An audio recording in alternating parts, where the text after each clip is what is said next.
Welcome to the On Adventure podcast. I'm Josh Self, and I'll be your host. Today's conversation brings us to the final installment of our series exploring where spirituality and adventure overlap, and how the supernatural often reveals itself through the natural world. My guest today is Bishop Mark Beckman, the Bishop of the Diocese of Knoxville. Bishop Beckman has spent decades in pastoral leadership, but his spiritual formation has also been shaped by time in wild places, through hiking, pilgrimage, solitude, and moments where physical effort and silence open the door to deeper awareness. In a culture that tends to avoid discomfort and rush past stillness, Bishop Beckman offers a different invitation, one that sees suffering, endurance, and time in creation not as obstacles to faith, but as pathways into it. In this episode, we talk about what happens at the edge of our capacity, how pushing limits, entering wilderness, and walking through hardship can awaken trust, humility, and a sense of transcendence that can't be explained away. This conversation closes our series by reminding us that adventure doesn't just take us outward into the world. It can also draw us inward towards mystery, presence, and meaning. Let's get into it. Bishop Mark Beckman, welcome to the On Adventure podcast. And we were just doing a little bit of a setup here before the starting point. And I'll say to you again, I really appreciate your generosity in spending time with me this morning. You and I have never met before 7 minutes ago. So I really do appreciate it. And thank you for being here. Absolutely. Grateful to be with you this morning, Josh. Great. Well, you're in Knoxville, Tennessee. Tell us a little bit about who you are and how you got to the point where you're at. Yeah, so I'm currently the fourth bishop of the Diocese of Knoxville. So my territory covers all of East Tennessee. And I was called by Pope Francis back in 2024 to become the bishop here. Wow. I had spent 34 years as a priest in Middle Tennessee in the Diocese of Nashville. And that's actually where I grew up. I grew up in Lawrenceburg, Tennessee, southern Middle Tennessee.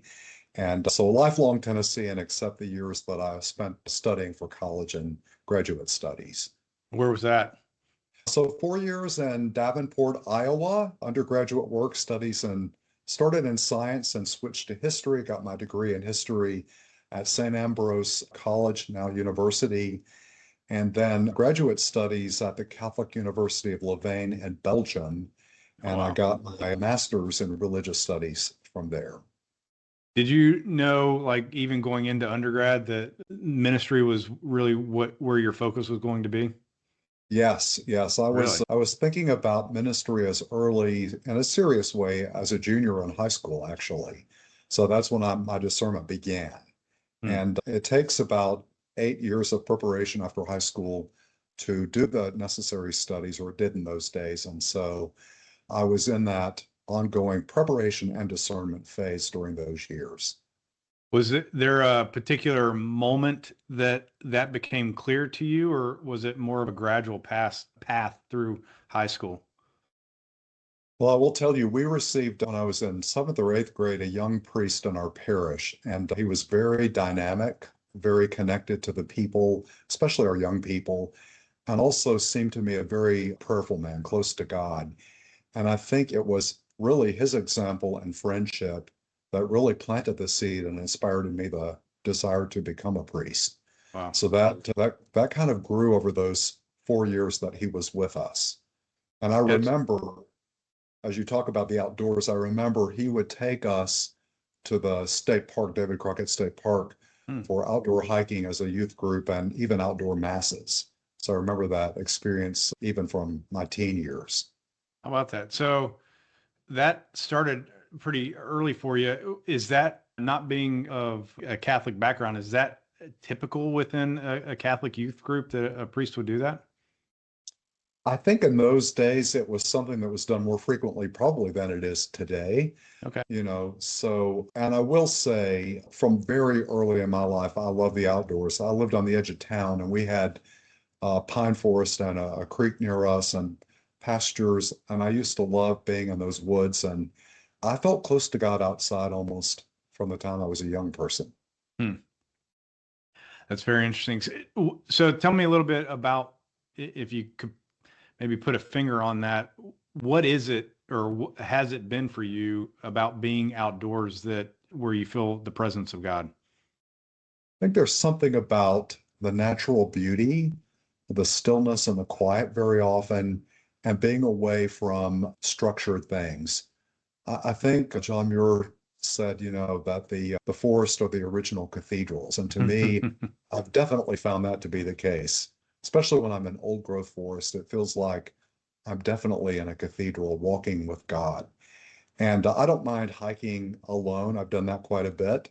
And especially when I'm by myself in nature, walking through woods, up into the mountains, I find the stillness of just being with God, that solitude in that absolute splendid beauty. And I love also hiking with others. I've often said, God is the original landscape architect, and everything we're trying to do to create beauty is mirroring Emulates that that. original, Yeah, yeah, that original beauty. that's cool. Absolutely. So take me through a little bit more of getting through schooling and into the ministry. Where did being outside, and I think from what I read about you, a lot of what you've done is hiking and backpacking, either by yourself or in groups. Is that correct? That's correct. Yes. Yeah, so how has that progressed over your lifetime? Yeah, so I will say that there was this powerful moment. I think I was a priest about 1 year, early 90s, and it was Holy Week, Good Friday, and I was assigned to a Catholic high school, and I knew that I needed to get away and find some time alone on that Good Friday. It was a beautiful April day, and I had heard about this place in Nashville called Radnor Lake. Mhm. It's a wilderness area, state wilderness area. And so I drove over and I got out of the car and I walked into the woods and I looked around and the entire forest floor was covered in spring wildflowers. Mm. And as I walked on that path, I remember thinking, where have I been all my life? I'd never stopped and really walked through a forest alone with that kind of spring beauty all around me. And I found Mm. myself thinking, I've got to start doing this more often. And that was more than 30 years ago. And I just never stopped walking. Okay. So I felt a closeness to God as I walked through the woods there. And I love being in those kind of places. So I will say later on, you mentioned also with others. So as things progressed and I became a pastor at St. Matthew, there was one occasion when I was praying and I thought, I love being outdoors with God, and I also love ministry to people. And could I put these two things together? So I've just put an advertisement in our church bulletin, and I said, if any men are interested in a backpacking retreat, please email me. And I got 7 emails from 7 different men, and we traveled to Roan Mountain, upper Oh northeast gosh, Tennessee. that's one of the Yes. best spots on the AT. It is fantastic. So Yeah. what we did, we basically we rented a cabin at the Roan Mountain State Park one Mm. night. The second night we backpacked out on the Appalachian Trail and spent the night actually camped on top of Little Hump Mountain. Oh yeah, I've camped a And night there. beautiful up Yeah. there. Saw the sunset up there. We sang evening prayer from the top of the mountain. Oh my And I gosh. remember we were walking up there, our group, and this fellow walked up, young fellow, and we began to get to know him and chat with him. And he said, "What kind of a group is this?" And one of my friends said, "We're actually a church group." And he goes, "Well, what church?" And we mentioned we're at the Catholic Church in Nashville. And he said, "Oh, I grew up Catholic." Well, we found out that he was a photographer for National Geographic. Oh And wow. so he was shooting some photos up there and invited him to join our group for evening prayer. And he joined us and did some beautiful shots of the group, very creative photographs, and sent them to us later. And I just felt like, here we are on a mountaintop, just enjoying God's creation, praying together, and it just naturally produces connections with people. Yeah. And the other couple we ran into were a couple in their 80s, and they had just driven up to one of the end of the forest roads and walked to the top of the mountain. They said, "We just like to walk up here at sunset and watch the sunset." So that was how I began to form a regular community of men who loved hiking, backpacking, and spirituality. And we just hiked together and prayed together. Yeah, my time's spinning out especially on the Appalachian Trail, there's something unique about that trail. But I think what I have heard from other people that have done other trails across the country, those serendipitous meets and conversations just seem to happen all the time. When you're outside hiking with your 2 feet and everything that you need is on your back, there's something Yes. pretty special about that I've never been able to. I mean, you did a great job describing it, but there's still some part of mystery left in it, right? Of why Absolutely. it still happens that way. And that to me is very fascinating. So how did that group progress? Did you do it every year and it get bigger? So yes, that group has really grown and developed in my life. So this group of men, we've hiked regularly together since that time. So that's been about 20 years ago. And we also expanded to include the wives. So we've done trips. In fact, a group of us traveled up to Alaska and Wow. did some hiking up there at Denali National Park, up to Exit Glacier down near Seward and other places. So we have been to Switzerland, done some hiking in the Alps, down to Italy on a tour. So we have actually, and then most recently out to Banff National Park out in Oh gosh. Canada Yeah. last year. And I'll tell you, it's become a beautiful, cohesive group. So we gather for meals, we share our lives together, we pray together, and we do these kind of outdoor adventures. Now, I will say the men, we've done the backpacking, the women, basically we do the trips, we do day hiking with the women. So, Mm-hmm. Certainly. but you Yeah, did, go ahead. I think one of the things that stands out with this though is this group of men you maybe knew. I mean, you put it in the bulletin. You maybe knew who they were, but those kind of acquaintances and compared that to what you just described as essentially lifelong friends that you do all kinds of different fun, intimate things together. And hiking is the connector, like being that is outside and correct. pushing yourself in nature. That's the connector. So what do you think about that? What's your take on why that is so unique and special? I think that, in our regular world, we are so distracted. You think about all the devices that we have these days, our structures, our schedules. And I think when you go outside, especially to a wilderness or a more remote area where you're not connected, you're not on the grid, Mm, I think you begin to experience the ability to really be present.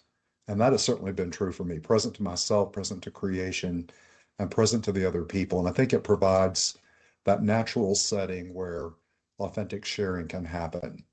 And, we cook meals together. We, do those kind of preparatory things. We build fires together, you know. So those are all moments when I think because you're not in a regular schedule, not distracted, you're really able to be with each other. yeah. Have you had any moments on those trips with those guys where either the weather or something went sideways with the group and you had to kind of problem solve together? So most of the trips that we've done, thankfully, we've been blessed to have fairly good conditions. But I will tell you, I went backpacking with two of my brothers. They both wanted to go backpacking, and we set up at Alum Cave, Mm-hmm. And Smoky. the Alum, actually not the Smokies, the Alum campground over at Savage Gulf in Middle Tennessee. Okay. Don't know if Okay. you've been there. That's a No. South Cumberland State Park, gorgeous Middle Tennessee area. And the second night we were camping, a pretty horrific thunderstorm came, lightning everywhere. So we retreated to our tent. So I was in my tent and my brothers were in their tent, pouring down rain, lightning, thunder. And I remember at first the anxiety coming over me like, this is really dangerous. But I thought, I'm already out in creation. There's nothing I can do about this. I may as well simply appreciate and be grateful for where I am. And Wow. when the lightning struck and the thunder was happening, the gorge below us, you could hear the echoes of the thunder in the Mm, gorge. And it was so loud, the storm was so loud, even though my brother's tent was next door to me, we could not even hear each other from tent to tent. wow. And I fell asleep just thinking, okay, God, I'm in your hands. Whatever happens, happens. And of course, things were fine the next morning. We got up, The tent was an adequate shelter and but a bit of an adventure, yes. Yeah, that's pretty wild. Thankfully, I've never been stuck out well, I take that back. One time in college, I was stuck on a small little island in a lake in the middle of a quick moving lightning storm.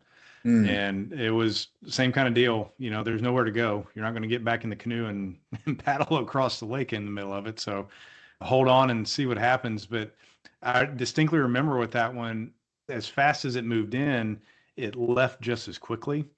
And yes. you still hear the rain falling. You're like, I think it's over. We unzipped the tent and peeked out. And not only was it over, all the clouds had blown out. And it was Wow. a crystal clear night, bright stars and Oh, everything.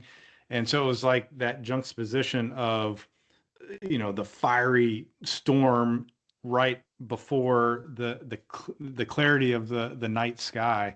And it was pretty special, but you don't get that without the storm, right? I mean, and mm, I see that a lot in these conversations, is that it's the canvas of the pain and hardship is what makes the colors of nature or anything else that you're experiencing pop so much more. And I was going to ask you this, you were referring to this a minute ago about being disconnected, but do you find that you're you feel like your senses are firing at a higher level when you are disconnected and out in nature? definitely, definitely. And one of the other great adventures that I was able to do, I actually walked the Camino de Santiago in Oh Spain. gosh. Okay. So that's a 500-mile walk. And so three of us spent 6 weeks doing that, went from southern France all the way to Santiago. And I remember every morning I would get up. We walked about 15 miles a day. And I remember saying, I just want to be fully alive today.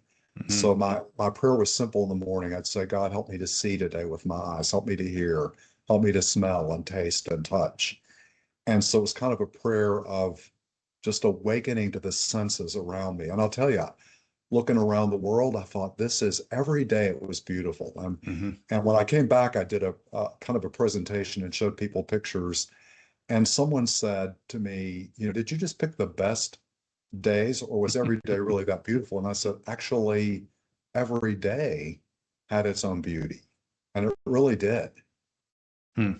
That's fascinating. So as you've done these, I mean, the Camino, I mean, that is no small undertaking. What do you feel like you've learned about your own faith through doing these kinds of physical hard pushes that, quite frankly, most people don't do? I think one of the things that I've learned is that you have to learn to trust that God is with you. I mean, every time you go out apart from civilization, you don't have your connections. There's a level of trust. You have to say, am I truly alone or am I being cared for? And my experience has been Hmm. that I've been cared for. And so, yes, there's something about learning to trust. And I'll tell you, there were days when we walked on that Camino, by the end of the day, that my feet were hurting so badly, I thought, I don't know if I can do this tomorrow. Hmm. And so I just say, God, if you want me to do it, I pray I'll be ready in the morning. And the next morning I woke up and I was always ready to go again. It's kind of a miracle. Some days with blisters and, suffering with each step along the way, Hmm. but that's sort of part of it too. Absolutely. Yeah. So tell me a little bit more about that, though. I don't want to skip that. That's part of it, is what you said. Are you referring to like the pain of the blisters and the physical things falling apart, but still pushing through? Yes. Someone told me, excuse me, before I walked the Camino, they said, the first third of the Camino, the big challenge is physical. You're adapting to the physical suffering of the walking. And I found that to be true in a sense all the way through. I mean, every day, some days were easier than others, but you had to deal with that physical exhaustion by day's end. But the middle part of the Camino, the Meseta, is very flat and monotonous. And they Mm, said the real challenge there is the monotony and the landscape not changing. You're walking all day and it looks the same. mm, And I found there the suffering was more spiritual. You had to get used to the ordinariness or the monotony of the daily work.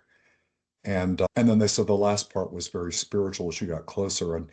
And certainly I found as we approached the end of those 6 weeks, part of me was so joyful to be arriving at the completion, but another part of me was sad it was going to be over, to be truthful. Yep, I get that.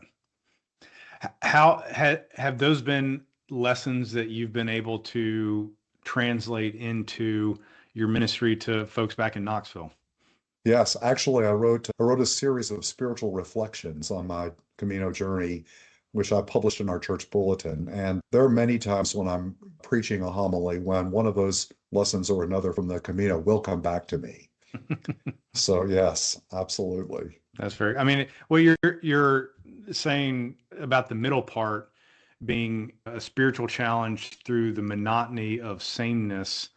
I think a lot of us get stuck in the monotony of sameness just doing life. And Yes. there's so many, I think, reasons that, people numb out, whether it's with a substance or a process or a device, right? I mean, all of these things are ways to try to fix boredom, monotony, things just happening over and over again. It's like Groundhog Day every day. So, and maybe you've already given the answer to this, but if someone feels that monotony and the real struggle of the sameness every day, what would you encourage them to do with that? The thing that I would say is two things. One, that's one of the lessons I learned on the Camino. Continue to take one step at a time. Don't think about, I've got to get through all 15 miles in this same long stretch, but focus on, I just need to take the next step. It's okay. And what I've discovered is that experience of boredom or monotony or sameness, part of that is not actually reality itself, but only the way I'm looking at it on any given day. Because the truth is that when I'm awake, I begin to notice the beauty and the difference in the challenge of each step and day. So it's an interior shift that begins to happen, I think, inside of us. And so we don't give up when we start getting discouraged. And it's very important, I've learned, that if you've decided to do something, don't change your mind when you're feeling down or depressed or afraid of something, but only make a decision to change course when you're once again at a place of peace and joy. So there have been many trails when I've begun alone, especially in wilderness areas and national parks out west, where I've begun to hike and I've begun to get, at the very beginning, there's some anxiety that will come over me. I'm out here alone. Could something bad happen? Maybe I should turn around and go back. And I almost always have to walk through that and say, no, I'm going to stick with this.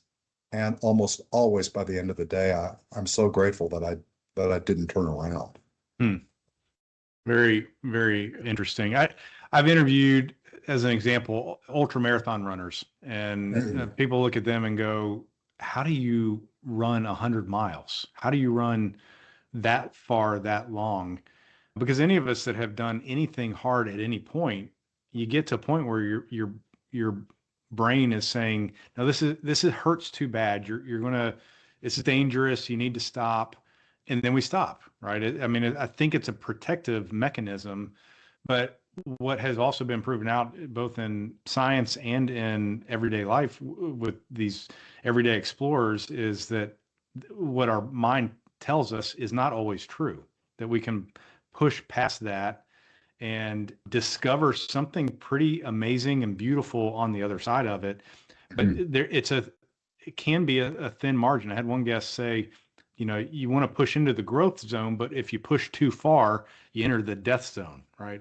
So, there still has to be some discernment about where you're pushing to.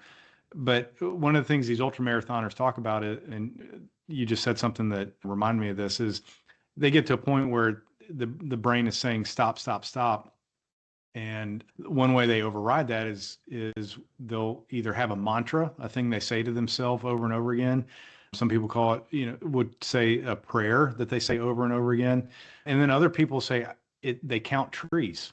I just need to get to that next Uh, tree. And then when they get ah, to that tree, they find the next tree. And they put together trees long enough to get to, whatever the end of the race is. But it's a way to set shorter term goals in the middle of the hardship, because the brain is too overloaded with other stuff to think beyond just that short term goal. But you accomplish one short term goal, then you can do the next one. And if you stack enough of them up, you end up with either a good run or a good hike, or as you described it, pushing through that initial anxiety. You probably got to see some amazing parts of trails that you would never have experienced if you had listened to your brain at the very beginning and turned around. absolutely true. And I will tell you, I had a wonderful experience several years ago with some friends from college. We went out to Colorado, and for the first time in my life, I did a 14,000er out there. Oh yeah. I don't know if I'm saying it correctly, but Uncompahgre, a peak out in the wilderness out in southwestern Colorado. And the access point was a pretty difficult four-wheel drive in. And I did not drive, thankfully. I could not have done the road myself, but my more skilled friend drove in, and we camped probably at about 10 or 12,000 feet in the forest.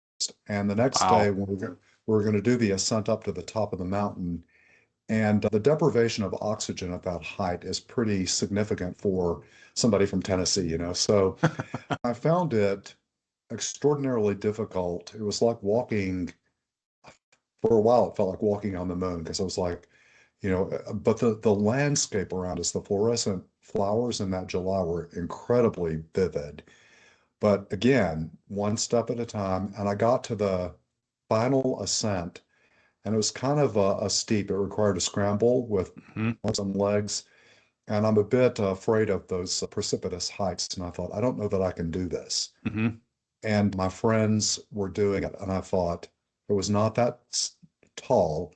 I thought, I've got to overcome the fear and get to the top. And I did, climbed up that ascent. And when I got to the top, the peak is a flat top mountain. So you can literally walk all over the top and look in every direction. And as far as we could see, you could see the mountains and the clouds below us. I mean, we were that high Wow. up. Yeah.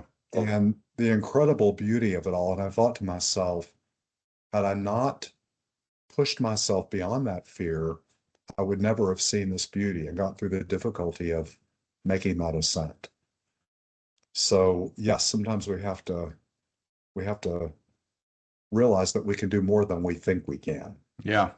Yeah. Now, I find that fascinating that I can appreciate the body and brain's mechanism to default to survival. Like it's a protective measure to hit the brakes and be very careful. And I tend to be a personality that's like break, break, break, break.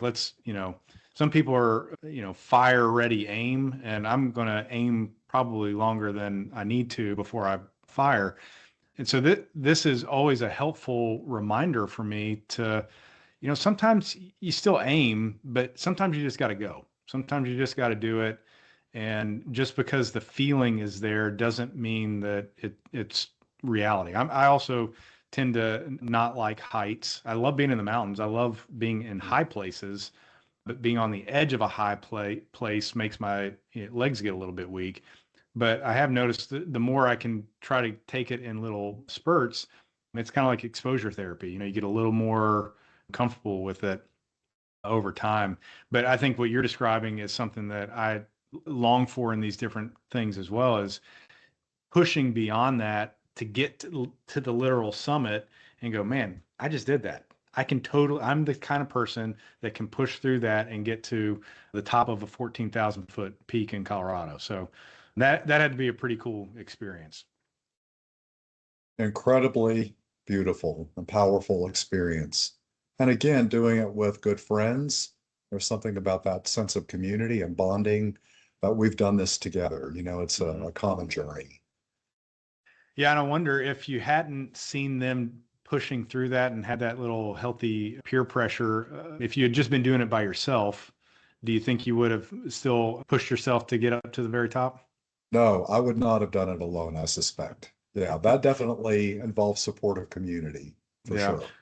One of my guests that's become a friend, Matt Walker, he's a mountain climbing guide in the Western United States, but also a trained psychologist. So, I mean, that's a fascinating overlay. But he had come up with what he calls the 5 elements of adventure. And it's stuff that you would think, uncertainty of outcome, a Mm, challenge. But the 5th element of adventure was community. He said it wasn't mm. truly a true adventure unless you were doing it with someone else. And I thought through that. It's like, the things in my life that have really stood out. And I'm a pretty committed introvert, quite honestly, but the things that have stood out are when I'm doing it with other people that I really care about. And the times that I've done things on my own, like I kind of remember them, but they're not as vivid. The details are not as vivid. So I find that very interesting. Oh, that is so curious. I've never thought about it that way. One of the reasons I love being alone in nature is that I feel closeness to God and I'm not as distracted by conversation. I'm more aware of my senses. But Hmm. inevitably, when I find a place that I really love, the next thought that crosses my mind is, oh, I want to come here with my friends. And I Yeah. want this to be a shared community Yeah. experience. So maybe we need both, kind of the solitude to connect with the surroundings and our higher power, but also not at the expense of having the community in the same spot as well. Yes, I find both are very supportive, very support each other. Let me ask you this. You've alluded to this earlier, but I think there's a growing hunger for meaning today that can't be downloaded or, there's a lot of talk in the podcast world of optimizing and being efficient. How do you see these experiences? How do you use experiences or see experiences like pilgrimage, retreat, time in creation? How do these things connect people to faith in a way that feels more embodied than just intellectual? Hmm. That's good.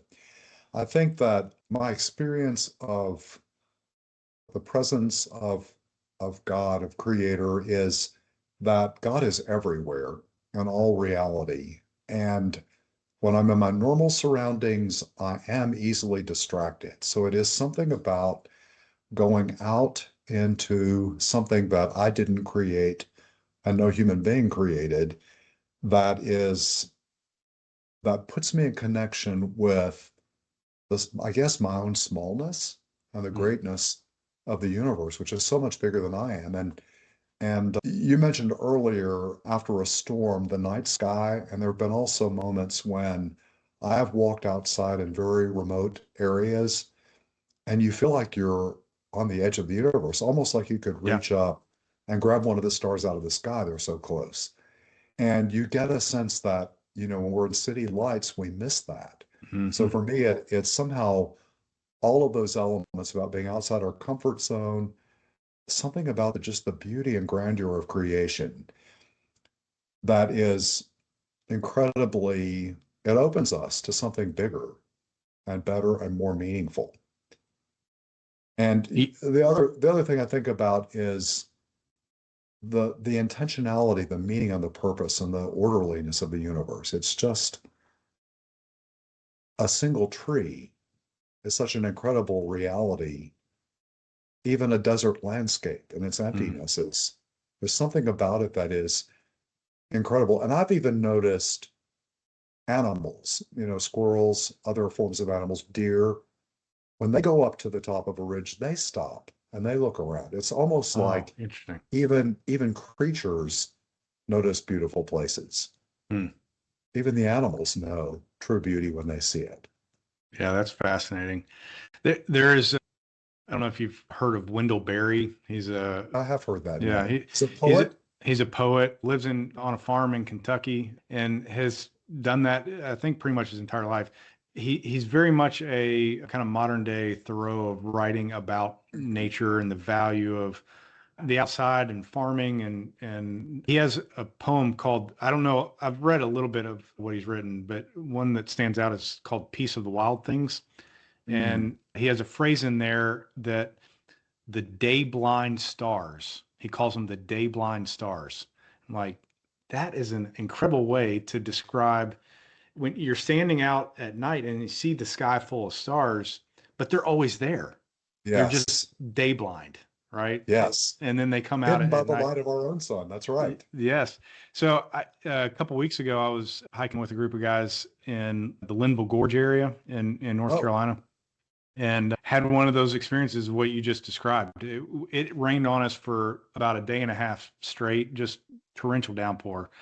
And the last night that we were out there, it stopped, and we had just gotten back to the edge of the gorge, looking down into the valley, and all the clouds blew out, and the day mm, blind stars came out, and mm, standing lights off, where you're in the middle of nowhere and standing on the edge of a cliff, feeling the 2,000 feet down and seeing the stars above.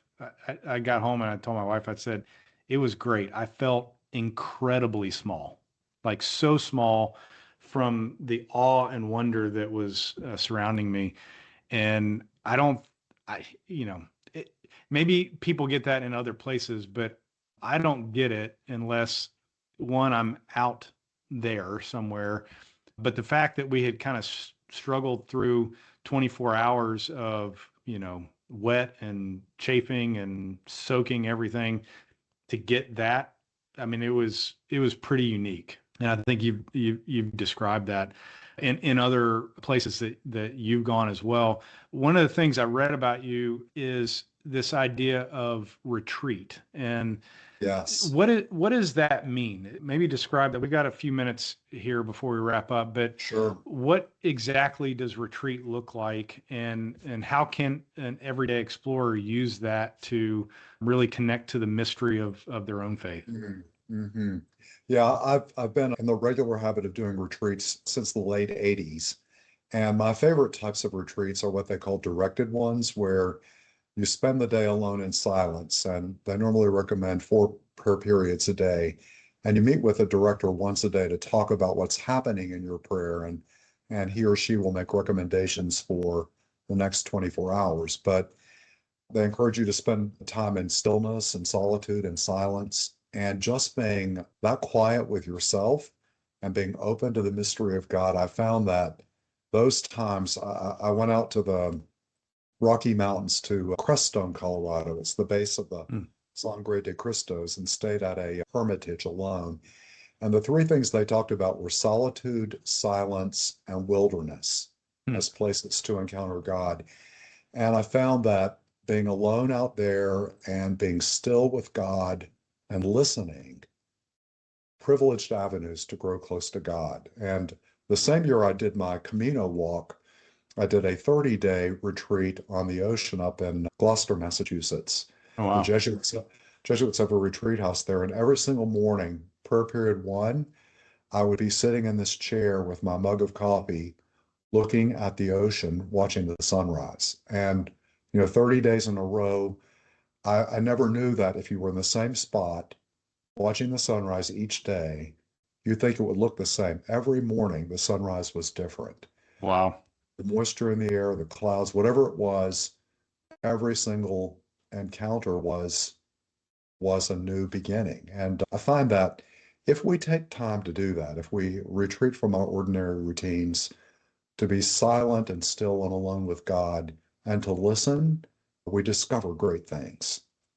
And That's true. we also wrestle with all the stuff in ourselves that still needs to be healed. And that's Yeah. part of it too. It's I can distract myself in ordinary life, but when I'm alone, the things that I don't know what to do about yet, that I still need healing from, they emerge. But if they emerge in a place of love and acceptance, then I find new vistas and ways of Mm. responding. Yeah. I like Richard Rohr, and Mm, I think he calls that the shadow self. And yes. that struggle with the true self and the shadow self definitely can come to a head when you're pushing into hard things. Mm, But it's a valuable thing to do. Let me ask you one last question to wrap us up here. And this is something I've thought a lot about. And I heard one really good runner one time that got very, very sick. almost died, came back and was able to get back to running again. He said, I didn't want to waste the suffering. And I thought, Mm, man, what a interesting way to frame that. But suffering, as I'm sure you see over and over again, suffering is unavoidable. It seems to be part of the human experience of being human, but the formation that comes from that is not automatic. So, what do you think distinguishes suffering that hardens us from suffering that deepens us? And how can the everyday explorer push into the right side of that? yeah, I think it has to do with if we are able to accept the suffering and find a deeper meaning. I remember I was in Yellowstone National, actually Grand Tetons, and suddenly got some severe toothache and found out that I Mm. needed two root canals as a result of that. It was one of the most intense experiences of pain I've ever had. And I was sitting on a bench looking at the Grand Tetons, and the first awareness I had was self-pity. I thought, why do I have to have this kind of suffering when I'm in such a beautiful place?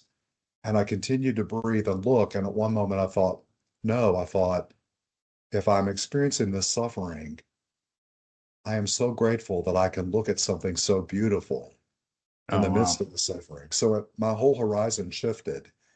And that night, as I was trying to sleep through the pain, I began to say, just notice your breathing and pay attention to every sensation of pain. Allow yourself to experience and don't try to force it out of consciousness.